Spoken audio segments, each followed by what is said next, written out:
ready for the interview. And if you get a cue live on the laptop, watch what I'm gonna do. Welcome to the show, let them know we got a point of view. Hey, yo, let's have a combo. Say what you feel, be real, that's the motto. Real talk pronto, Dr. D, PhD, hit an intro.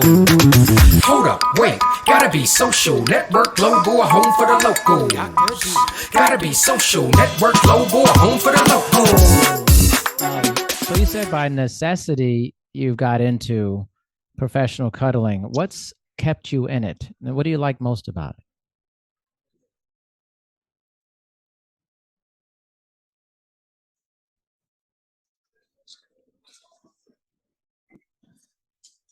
I have worked more dangerous jobs for less money.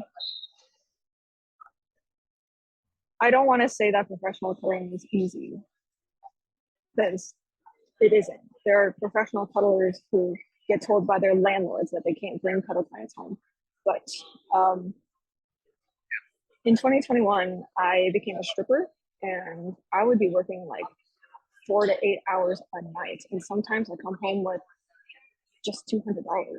And then there's professional cuddling where I could easily make $200 in 9 minutes. So it's not as taxing on my body as so many other jobs. I mean, I love blue collar work, but I definitely am not exerting my body as much as I would if I was like a dance teacher. But I also like the freedom to choose my prices. Some agencies do tell you how much you can charge, which sucks, but a lot of professional cuddlers are independent, so they get to choose their own prices. And I get to travel when I want.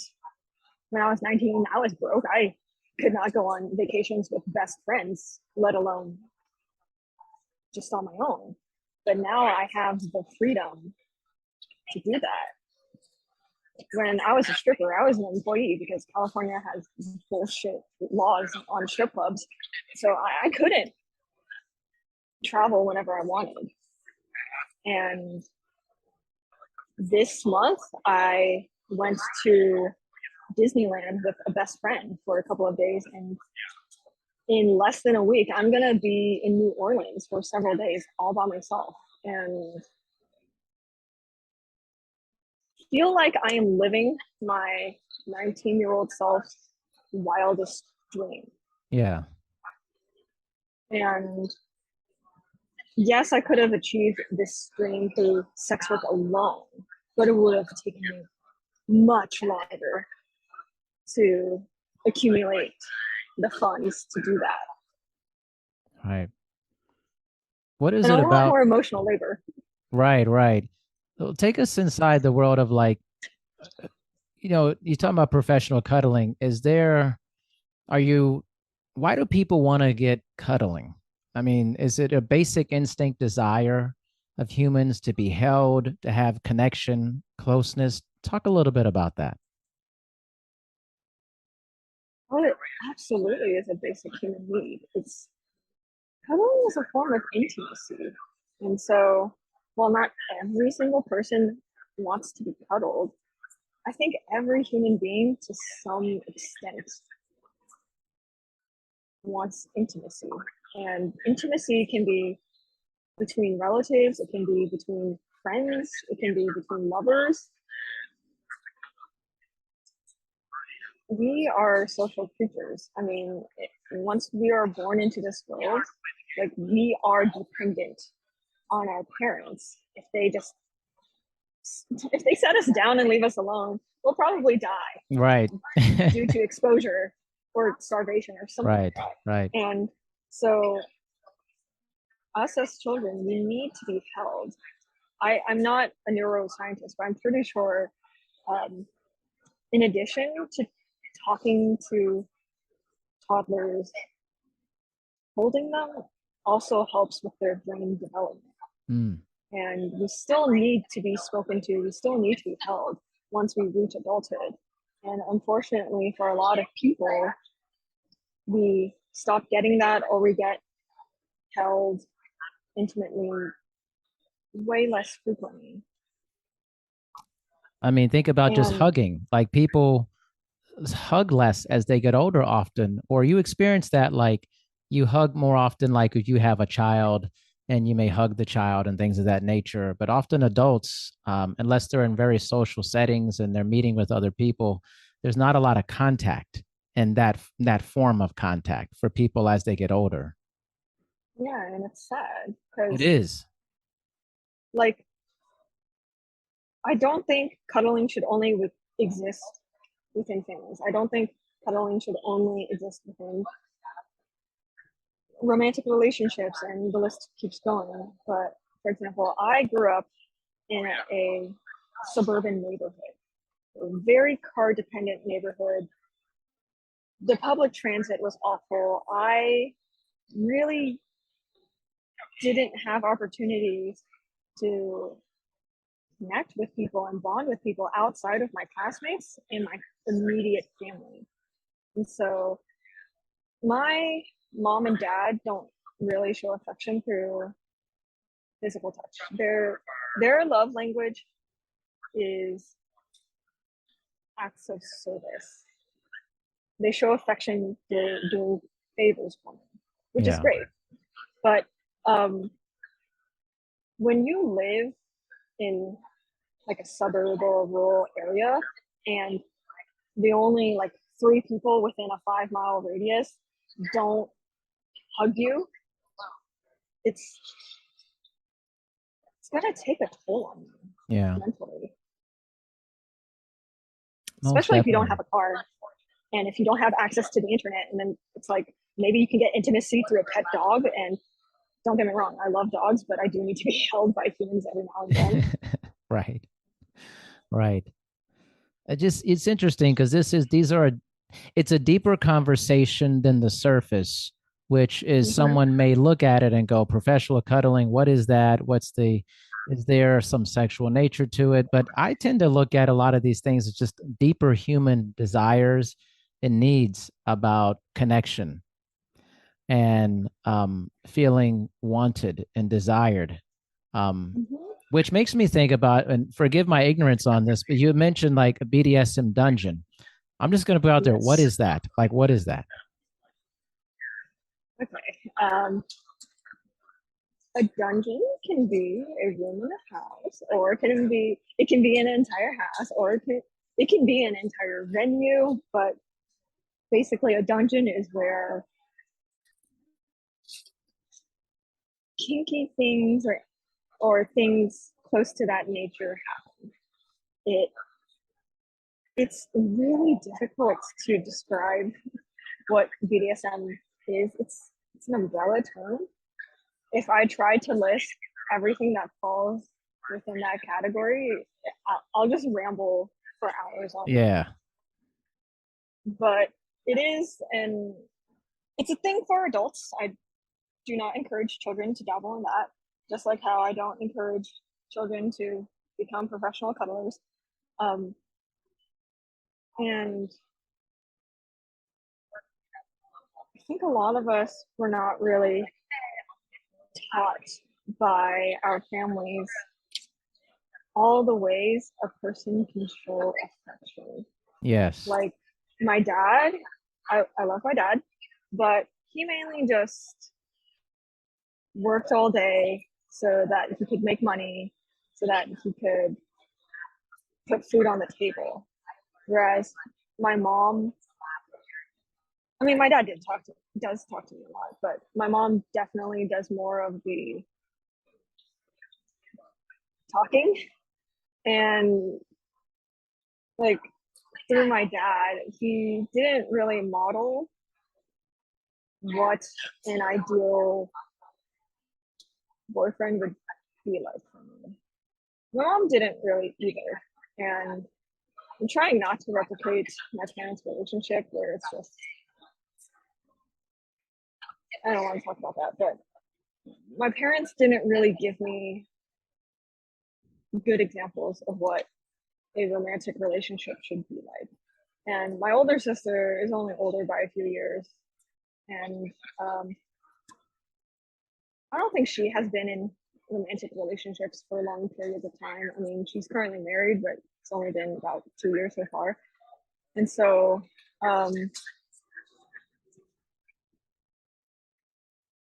honestly, I would say my grandparents really modeled what affection should look like. And it sucks because I didn't like live with my grandparents. They've lived in a separate house pretty much my entire childhood. And it was rough being 16, 17, 18, 19, trying to figure out what I needed in a relationship, because what you need and what you want may not always be the same. Like, needs are good communication. Needs are quality time. And well,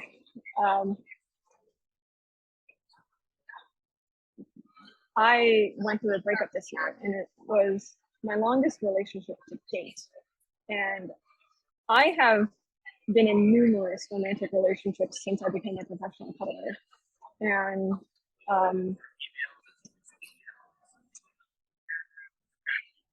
I don't really come across people in real life who are against professional cuddling. Yeah.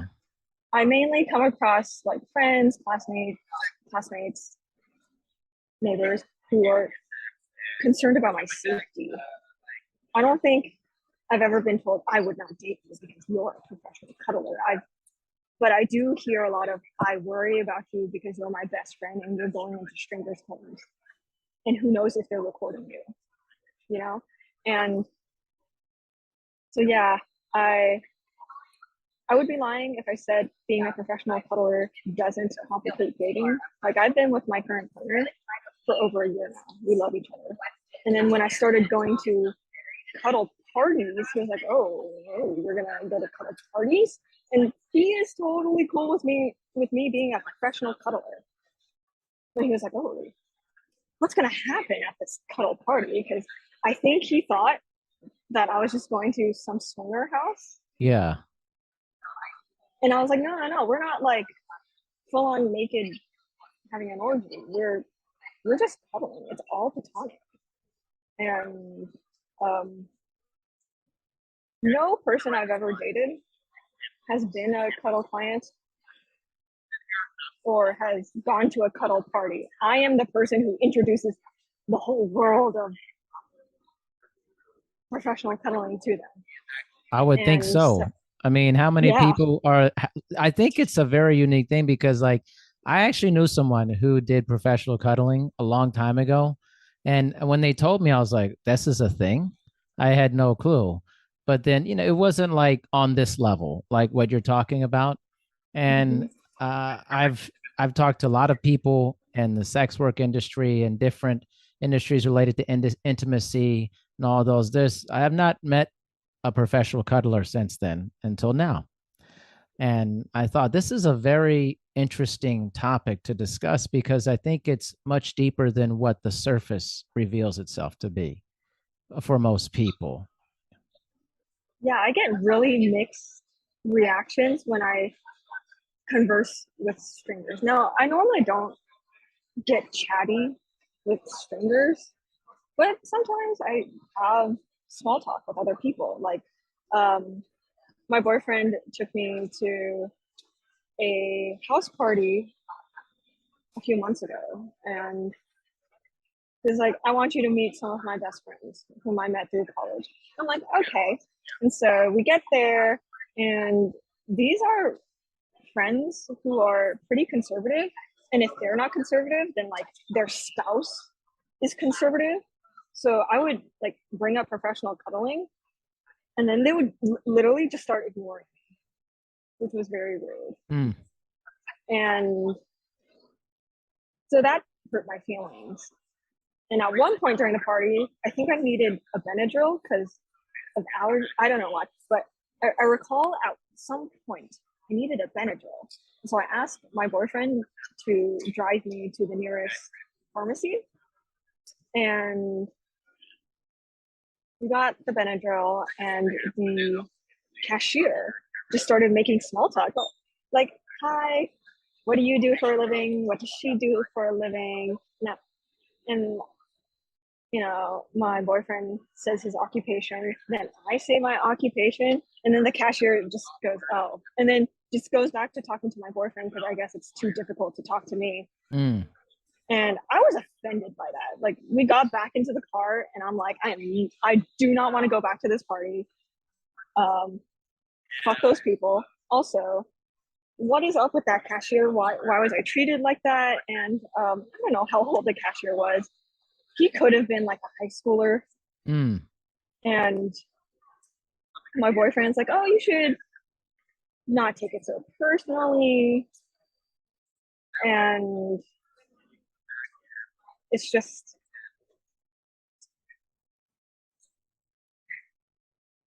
I don't think my boyfriend has ever been judged for his occupation like I have. And actually this morning, right before we started our interview, I went to a cafe to buy myself some pastries and an ube latte, which was really good. And the cashier starts making small talk with me. She's like, what do you do for a living? And then I said, I'm a professional cuddler. And I mean, I was considering some podcast host, but I then would have to say what I talk about. So I just decided to cut to the chase and say, I'm a professional cuddler. And she thought I said photographer. And I do love me some photography, but I'm mainly a professional cuddler. And so I think she said, oh yeah, I think I've heard about it once in my entire life. Don't you like go to people's houses and stuff? And like, yeah, sometimes I cuddle people in my office and sometimes I go to people's houses. And I was so scared that when she said, I've heard about it once before, it would have been like a super negative misconception. Yeah. But the only thing I guess she heard beforehand was sometimes professional cuddlers go directly to people's houses, which on the surface sounds pretty tame. I do talk about professional cuddling on some forums on Reddit, and I've definitely been judged just for saying, oh yeah, sometimes I go directly to people's houses Mm-hmm. cuddling. And that just makes me not want to dig deeper. It's so strange is not the right word. It's odd how different people react to what I say, because there's this one episode of my podcast that I'm really proud of. It's a public episode with my boyfriend, and we talk about polyamory and sex work. And in preparation for that episode, I start researching what polyamorous people have to say about sex work, and I researched what sex workers have to say about polyamory. And to my surprise, one group of people was pretty mean, and then the other group of people, okay, I'm gonna just say it. Sex workers are pretty nice when it comes to polyamory. They're like, yeah, some people are, some people aren't. Okay, whereas the other group of people, I wish I could say the same. And it's just, I used to have a TikTok, and I've had 2 TikTok accounts deleted at this point. I never have one that lasts longer than a year, but both accounts that I had, I would frequently talk about professional cuddling. And you would think I would be given more attention because I spoke about sex work, but no, I actually got more attention because I spoke about professional cuddling. Like, so many people talk about sex work nowadays, which is good. Don't get me wrong, that's good. But not as many people are talking about professional cuddling. And so I have not checked TikTok in months, but I'm pretty sure if I were to download the app and just search hashtag professional cuddling, I'm mainly going to get a bunch of true crime fans sharing their god awful takes on cuddle parties and professional cuddling. And how do serial killers target marginalized people, especially women? And I don't really understand why so many people idolize serial killers and then make jokes about how if you're a woman who goes to a cuddle party, you're basically asking to get raped and kidnapped. And I am pretty sure my boyfriend, my therapist, my friends, everyone would say, do not read the horrid comments on the internet from ignorant people who just delight in bullying professional cuddlers, but I do read the comments. And I remember at one point I was perusing this Christian forum, and a lot of Christians wonder if it's ethical, if it's Christ-like to pay a professional cuddler. And as awful as some of the comments I read were, through perusing these Christian forums, I found out that there is a professional cuddler in the Bible. You know the story David versus Goliath? Of course. Well, King David had a professional cuddler. I don't remember the exact book and the line number, but he had a professional cuddler, and it doesn't make sense to me when Christians say that cuddling is reserved for married couples only. It really doesn't. A lot of people think that cuddling is just like foreplay for sex. They cannot fathom that people can cuddle and not have sex afterwards. Right. It's just for the people are just cuddling. There's no sexual activity. It's literally just being together and cuddling, correct? Yeah. And one of the reasons why I do occasionally compare professional cuddling to sex work is because pretty much what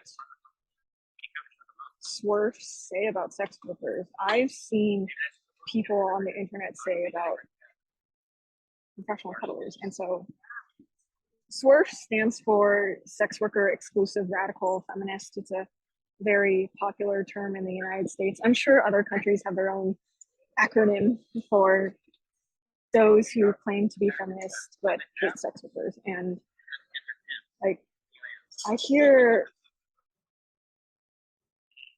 I don't know, man. It's just, when I still had TikTok, I remember getting comments from people saying, you're taking advantage of your men.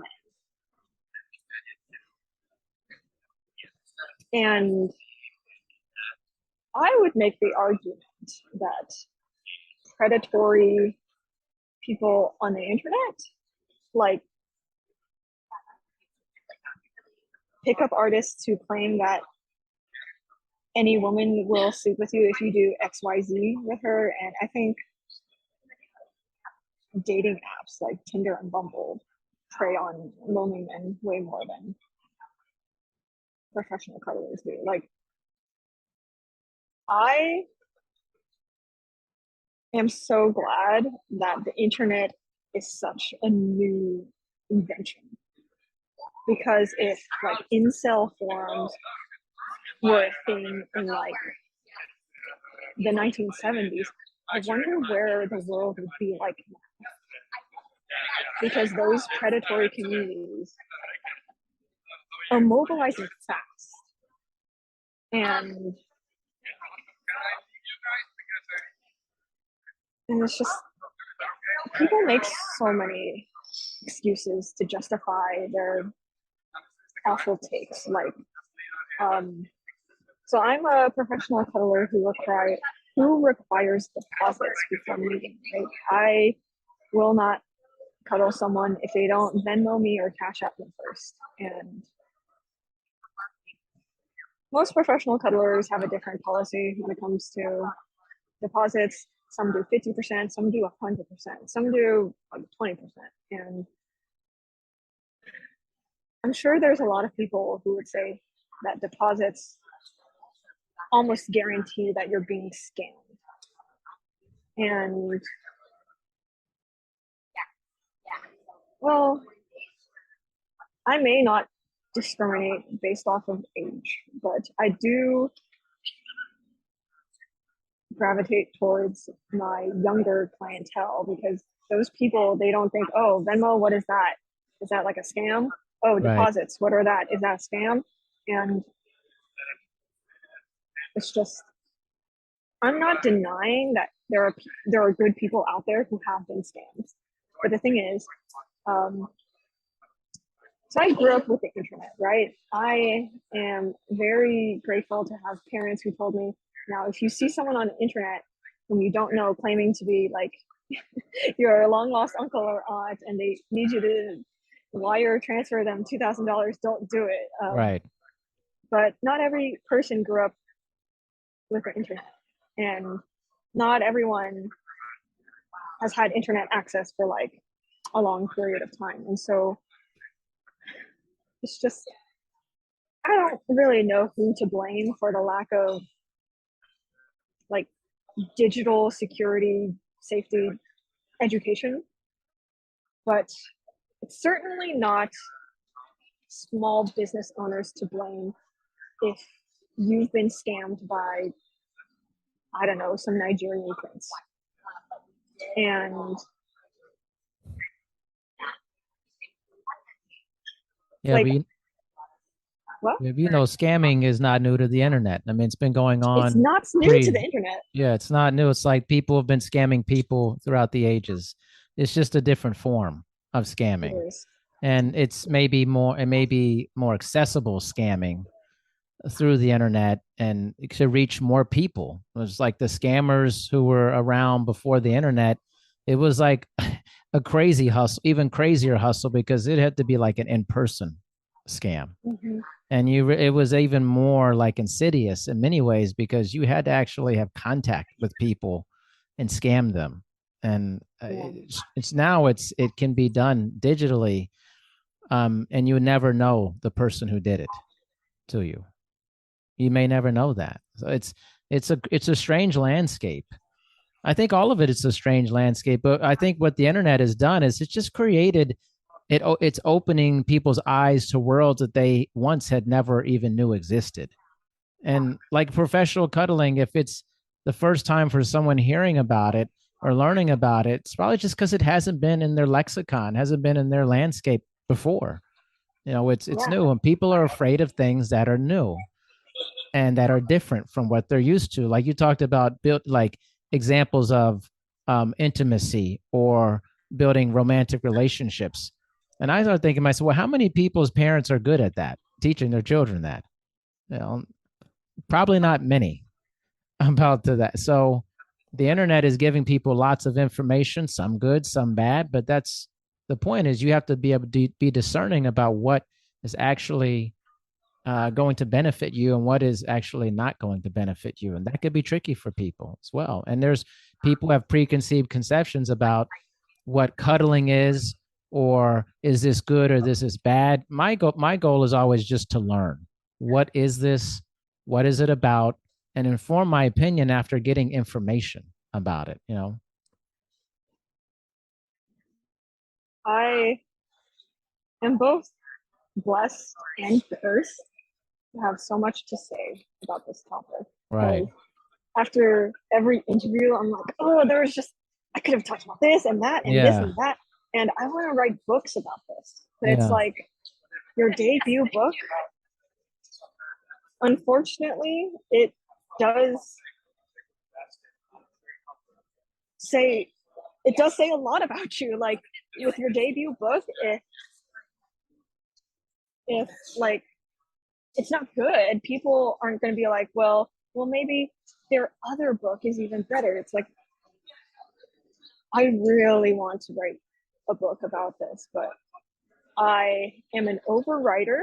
I never want to stop writing, and I'm constantly going to say to myself, but what if I include this? What if I do another chapter? And it's just, I will say most of it most of the time I get interviewed, I get asked very similar questions.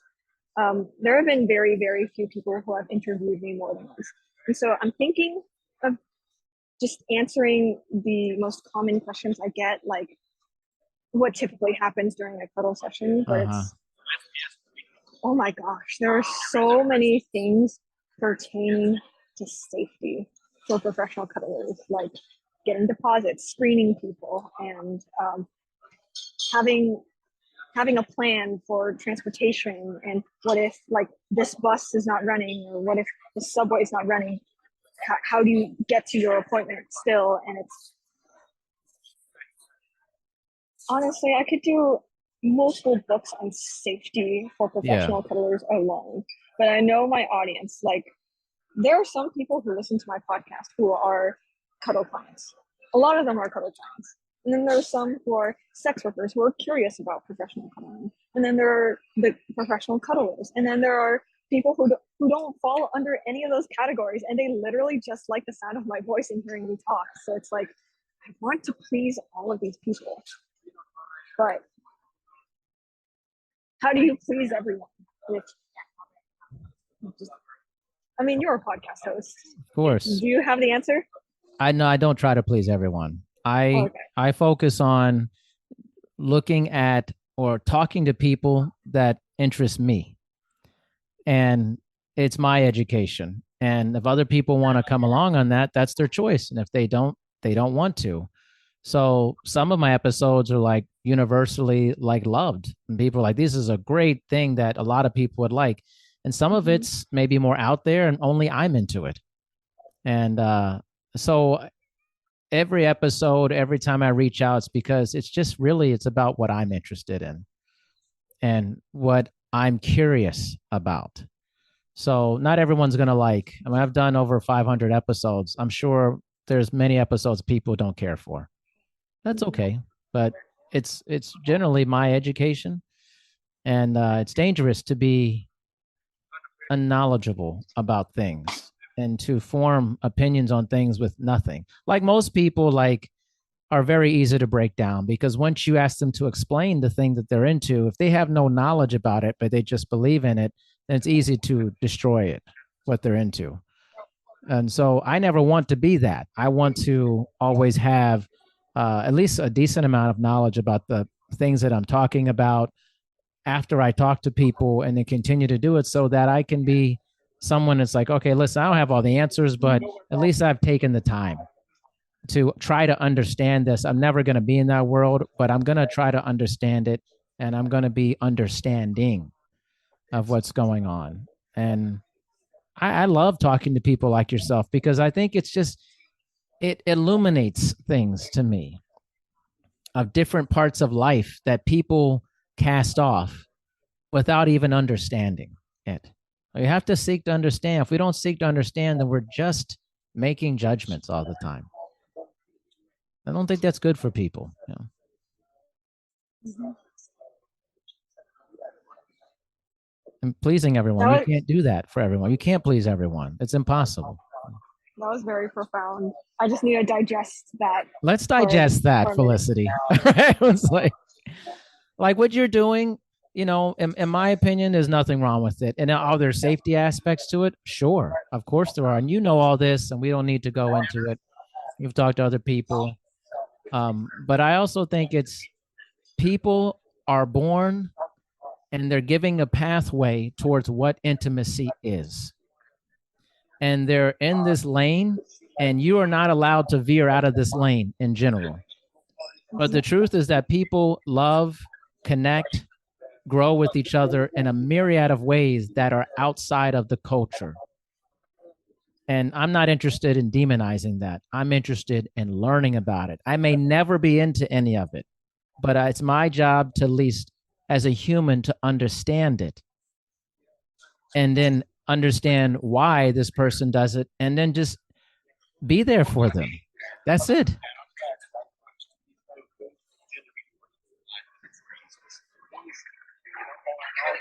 You're just straight up spitting fire. That's a tough act to follow. And this reminds me of a cuddle appointment I had this week because so I don't know what this cuddle client's relationship is with his parents, but I'm just going to infer that he doesn't have the kind of parents who would talk about sex with. Yeah. And I was telling him about how I came out as a sex worker to my parents this year. And in addition, I came out as kinky. Yeah. They still don't know I'm a professional cuddler yet. And when I was with my old boyfriend, I came out as a sex worker to his family. And we were talking about how I should do it. I was like, hey, should I say I'm a dominatrix? Should I say, hey, I'm a stripper? Should I just say, hey, I'm a sex worker? Like, how should I do it? And then he told me if I were to come out to his family, I should use words they understand. So they may not know what a dominatrix is, but sex worker, they'll probably have heard that term at least once. And then I came out to my parents this year, shortly after I broke up with that dude. And I used the term sex worker. I was very adamant that I was not going to specify. I was not going to say, hey, I'm a stripper. Okay, I did tell them I'm a stripper, but I prefer the term sex worker because I don't plan on going back to stripping anytime soon. And so my parents immediately thought I was being sex trafficked because my parents are in their late 50s. They've had 5 decades of propaganda shoved into their faces. I did not expect them to completely understand overnight. So I'm doing my part in educating them. I'm really trying. And then I came out as kinky, which my parents also don't really understand. And when I was talking to my cuddle client this week, he was like, well, why tell them? Why tell them? And I gave him a very throwaway answer. I just wanted to move on to the next topic. I said, well, because I do BDSM in my work life and in my personal life, so it would be very hard to hide that from my parents. But the thing is, I don't cuss around my parents. I don't drink alcohol in front of my parents. I don't drink alcohol to begin with, but I don't listen to explicit music in front of my parents. I don't make crude jokes around them. I don't smoke in general, but even if I did, I don't know if I would smoke around my parents. And I don't know, man. I think it's weird if someone cusses and drinks, makes crude jokes and smokes around their parents, for them to judge me for telling my mom that I'm kinky. I mean, those are all adult things. Why is it socially acceptable to do some adult things like drink alcohol around your parents, but not say, hey, mom, I'm a kinky person? I think it's just how things have been. I think there's a lot of tradition in life.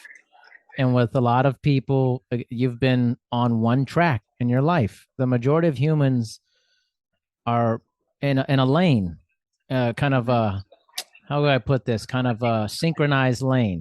We're synchronized swimming towards certain ideas. And then when something is outside of that idea, it immediately gets put into bad bin. It's like, this is bad. This isn't part of normal sexual behavior, let's say in this aspect, or normal intimacy behavior. So it must not be right. If someone is a dominatrix, they're going to immediately be said, this is outside of the normal synchronization of intimacy. So this is, something's wrong with this person. In reality, that's not necessarily true at all. But if that's what you've been systematically told, then that's what you're going to believe. I think these walls are breaking down, though. I really do. I think that the more these type of conversations happen, the more that through the internet and different means, people seeing behind the scenes, it's going to change the perception. I mean, there's lots of wonderful people out there working to decriminalize sex work. I'm talking to them. I will be talking to them. Just like there's decriminalization efforts in different things in life. I think we're on the forefront of this. I mean, reality is that people are judging other people on stuff that they often have no idea what it's about. It's like no idea. And again, it goes back to, are you willing to even just have the conversation? Right? Or is a parent willing to listen to their child tell them that they're kinky? I don't know. Maybe in 100 years, 50 years, this is a normal conversation. Maybe. I think in the end, you want someone to be happy. You want them to feel like their authentic self. And if that's not harming other people in a very negative, if it's help fulfilling their contentment in life, again, in a positive way for them, and it's helping other people, I'm not sure why that's deemed a really terrible thing. Yeah. I went to my first ever BDSM convention this weekend. Oh. And I bought a lot of books. And one of the books I bought is titled When Someone You Love Is Kinky. And it's written by a psychologist. A lot of people swear by it. I do want to read the book before I give it to my mom. And even if I like the book and I give it to her and she never reads it, I'm not going to hold it against her, because I certainly do not enjoy every single book I read. Like, I love my boyfriend to death. He recently handed me a book. I read like 60 pages of it and I hated it. Like, I legit told him that I wanted to throw it in the trash so that no one will ever have to read the book. But oh well, sometimes the people you love do not have the same tastes in literature as you, and that's fine. There are so many different ways to get information nowadays. Like, I think my parents are now starting to listen to podcasts. Like, I think my dad the other day told me he's listening to podcasts to help him improve his English, because both my parents, English is either their second or their third language. So I hope the podcast hosts he's listening to are as nice as you. Oh, thank you so much. I really appreciate it. Well, I try to have on these conversations just different versions of conversations. A lot of listening. The listening, I think, is really important. But also have people understand you as a human is really important. Versus, like, I think you had mentioned to me, like, in our correspondence before this, like, some people just ask me, like, oh, when's the last time you had sex and stuff? I'm like, well, listen, that seems so vapid to me. It's actually also kind of just dehumanizing and think, well, just distilling you down to this aspect of yourself. When everybody, no matter what they're doing, there's more to them than just the surface level. And how are we going to know that if we don't ask interesting things and understand the conditions of people's life, the context of it? And listen, you're doing something important. It's like telling your mom you're kinky and then giving her a book. You're giving her information. You're allowing her to get knowledge and then come to a better understanding or decision of how she feels about it. That's generally how it should be done.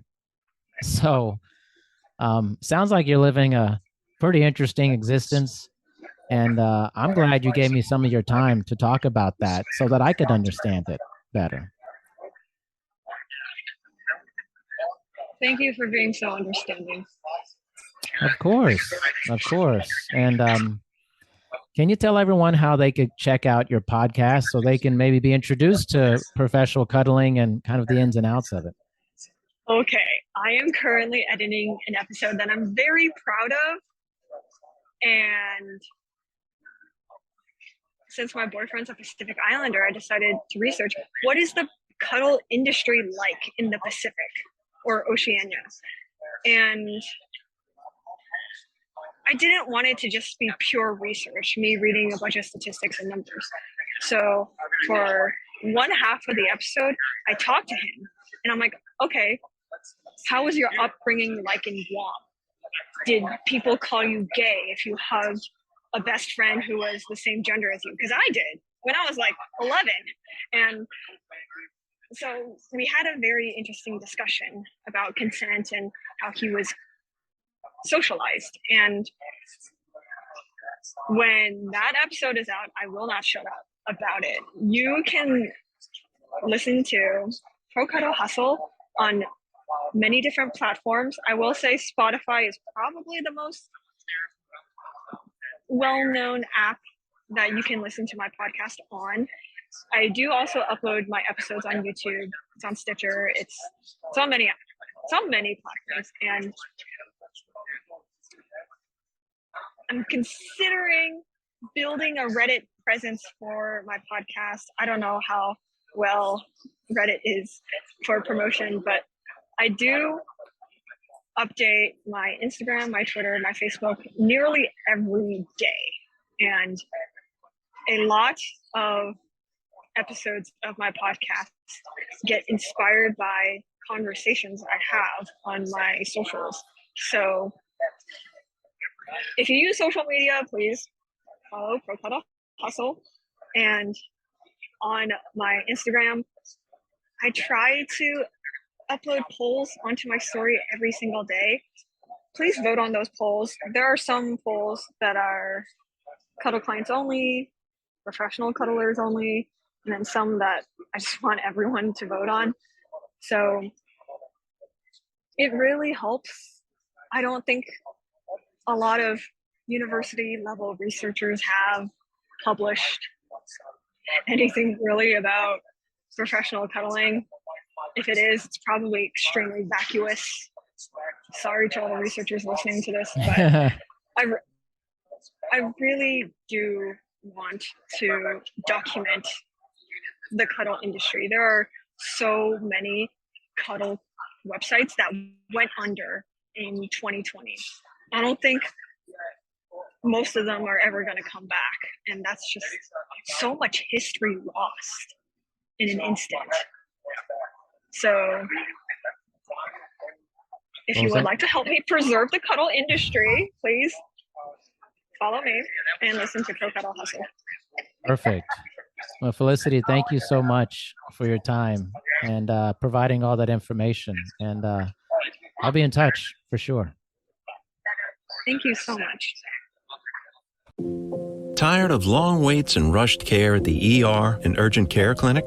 Next time, stay home and let Dispatch Health bring the power of the hospital to you. I call Dispatch Health. A care team of medical professionals actually come to your house. They're the same caliber of people that you would see if you were at a hospital or an urgent care. Dispatch Health can treat most non-life-threatening emergencies. They can do the x-rays, they can do stitches, urinary tract infections, blood test, urinalysis, ultrasound. It's almost everything that they can do at the ER. You never feel rushed. They're there for you and only you. I felt like their only patient. And it costs no more than a trip to urgent care because Dispatch Health is covered by most insurance, including Medicare. See if we serve your home at dispatchhealth.com. Dispatch Health really went above and beyond. It's wonderful to have care come to your home. House calls are back, and they're better than ever. Learn more at dispatchhealth.com.